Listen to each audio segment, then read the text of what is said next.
نکاح میں دینداری دیکھنا ہے لڑکی کو. لڑکے میں کیا دیکھنا ہے؟ یہ تو لڑکی کا ہوا نا بھائی. لڑکے میں آپ کو داماد چاہیے, بیٹی کا شادی کرنا ہے, بہن کی شادی کرنا ہے, آپ کی بہن دیندار ہے, آپ کی بچی دیندار ہے, دینی ماحول آپ نے دیا ہے, دینی مزاج آپ نے اس کا بنایا الحمدللہ. اب آپ لڑکا ڈھونڈ رہے ہیں, وہ بھی دیندار ہونا ضروری ہے, ورنہ بڑے مسئلے ہیں بچیوں کے نکاح میں. دیندار بچی اگر غیر دیندار بچے کے ہاتھ میں چلے گئی, نکاح میں چلے گئی, تو پھر وہ کیا کرے گا وہ؟ اچھا اس میں بڑا مسئلہ ہے عقیدے کا. پہلے شرط رکھ دینا آپ, میری بچی صحیح عقیدے والے کو دوں گا میں. کیوں؟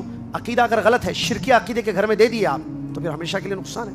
وہ شرک کروائے گا, کیونکہ اس کا پاور ہوگا اس پر, وہ ستائے گا, پریشان کرے گا شرک کرنے کے لیے. بچی جو ہے کافی زیادہ مظالم اس کو سہنا پڑے گا. تو عقیدے میں کوئی سمجھوتا نہیں ہو سکتا ہے بھائی. عقیدہ صحیح ہونا ضروری ہے, منہج کا بھی صحیح ہونا ضروری ہے, عمل بھی سنت ہے. بدعت کرنے والے شوہر کی بیوی بن جائے بیٹی آپ کی, تو پھر بدعت کروائے گا.